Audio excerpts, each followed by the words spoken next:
This copyrighted telecast may not be reproduced, retransmitted, or used in any form without the authorized written consent of NASCAR Broadcasting. NASCAR would like to thank all of our loyal fans for your continued support, and we hope you enjoyed today's broadcast. Make sure to tune in to Wind Tunnel tonight at a special time, 9:30 p.m. Eastern. Dave Despain and all the tunnel heads will be joined by co-host Chad Knaus. They have guests of Ray Evernham and Darrell Waltrip on that broadcast with them tonight. ODW, that's my brother. First caution of the day has come out for the Camping World Truck Series. It happens on lap 39, and that's because Steve Wallace cut a right front tire, and into the wall he went. You see him roll in there, and look, the right front tire looks fine. Boom, there it goes flat. And look how that thing almost turns dead right. It really goes straight, but as a driver, you feel like it turned right. But so far this year, a winless drought. And right now today, Hornaday saying his truck's still very loose on the track, and he's calling it as if it is stepping out a little bit. So apparently the rear end not very stable on that number 33 today. But a lot of Ron Hornaday fans saying, when is that first victory of 2010 going to get here? As his teammate right behind him, Ray, and Kenny Schrader, trouble on the racetrack. The 51 of Eric Almirola into the wall. Now that was the big question. Would teammates have the same problem? And less laps this time, only about 30 laps since our restart. So a lot of times you engineer these things, you design them out to get the most grip and put as much load on the tires as you can. Obviously something went wrong with the design on the front ends of that 51 and 15 trucks because it abused that right front tire, blew it out, and caused it to crash. Could have been possibly low air pressure, could have been excessive camber, or could have just been the setup, but unfortunately it looks very much like his teammate, the 15 of Stephen Wallace. You know, these teams, that's their goal. They want to get all the pressure on those tires they can get. It's going to make it turn through the corner better. Sometimes you overload it with pressure. It makes it fast for a while, but it won't last.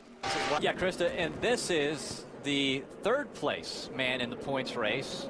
Timothy Peters, who came into here 165 points back from Todd Bodine, also having problems. So we just heard from Eric Almirola out of the race. Timothy Peters now potentially a blown motor. Side of that 5 of Mike Skinner wants to get back up front. He's been the dominant truck today. Rewind back for the 5th position. Uh-oh. Truck in the middle is pushing up. Ryan Eichler in that 18 trying to keep it down.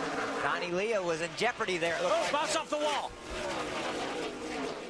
The 62, Greg Pursley, slides into the infield, and that brings out our 4th caution. Yeah, he was just a victim. They got to racing really hard there. The 07 of Donnie Lea got to the wall. You see the damage on Brian Eichler's truck right there. Right here.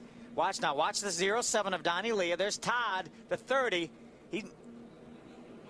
There's Donnie bouncing off the wall, and actually the 18 came across the left front corner of Todd's truck, so he was headed towards the outside wall while this happened. But did Todd turn the 07?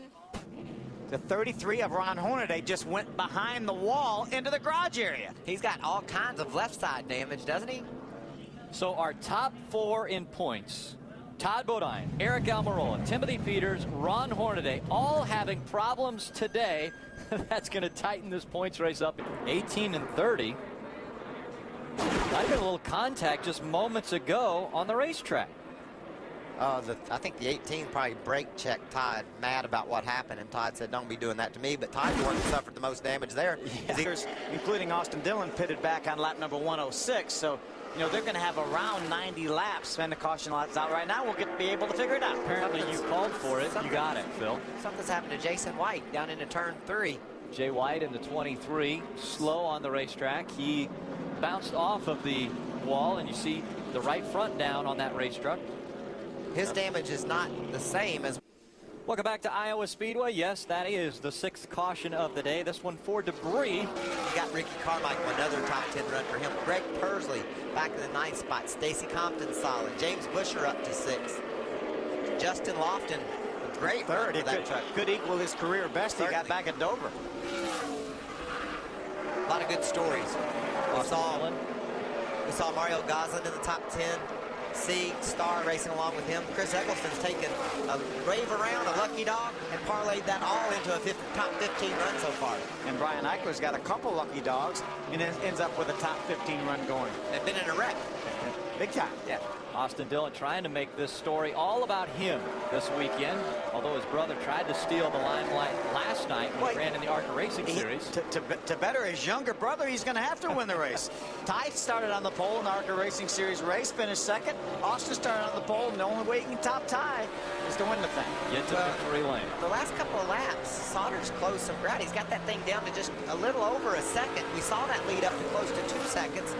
1.29 that last time by, so I know Austin's probably saving a little bit of gas and taking it easy. He's only got to make 6 more laps, but Johnny's keeping him honest. Johnny Sauter's the first truck in his rearview mirror. He can see him back there. Coming up to the stripe, it'll be 5 laps of racing to go for Austin Dillon. The last time the number 3 in the trucks went to victory lane, it was Brian Reffner at Texas back in 2000. And that was not an RCR number 3 truck. That was actually a Menards number 3 John truck. Menard owned the truck, and it went to victory lane again in 2000 with Brian Reffner behind the wheel. Now can Austin Dillon, with just 4 laps to go, get to victory lane for the first time in the NASCAR Camping World Truck Series. Johnny Sauter lobs another 1/10 of a second off of his lead. You see Austin running up the high side of the racetrack, getting around Eichler, putting him a lap down. Jason White is slow up ahead of these trucks, coming off of turn number 4. Not up to speed as he crosses the stripe just in front of the 3. He's got a right front tire down. That may bring some debris on the racetrack. And the caution comes out, so he's going to have to do it one more time. Can Austin Dillon hold off Johnny Sauter? It looks as though we will have potentially a green-white checkered finish in Iowa. Well, it's definitely going to be green-white checker, and right now there could be nobody any more disappointed than that bunch right there. Outside for sure. Outside worked for him the last time. Johnny Sauter had a really good restart. And remember, he's in control of the start too. Look at all that debris going onto the racetrack. Yeah. So like you said, Phil, the rules within the zone. We're about to find out. The field Justin Lofton to the pits. Justin Lofton turns hard left. Green flag in the air. Johnny Sauter with a great restart. Austin Dillon to the stripe first. We'll see how he does through 1 and 2. I think Johnny Sauter right now is more concerned with his teammate maybe. He pulled down to block him. Austin's going to get the run off the corner. There goes Austin Dillon. He has the run. Here comes the 88 of Crafton for second. He's down at the bottom of the racetrack. Can he hold it down there? It looks like Crafton can hold it off Sauter. Sauter gets a run off the turn. This time by. White flag will fly. Austin Dillon has the white flag. 1 lap to go for Dillon.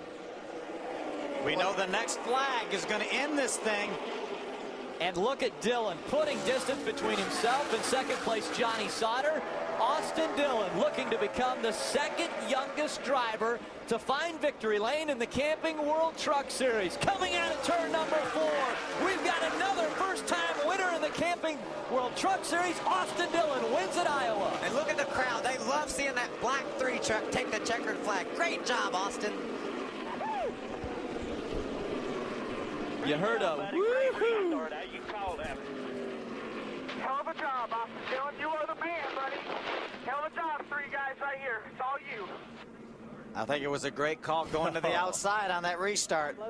What a great choice to take the outside line, and a great restart by Austin Dillon. Coming out of turn number 2, he surged ahead of the 13 of Johnny Sauter and gets his first ever win in the NASCAR Camping World Truck Series.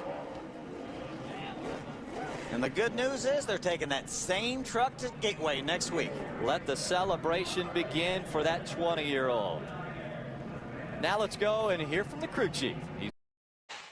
This copyrighted telecast may not be reproduced, retransmitted, or used in any form without the authorized written consent of NASCAR Broadcasting. NASCAR would like to thank all of our loyal fans for your continued support, and we hope you enjoyed today's broadcast.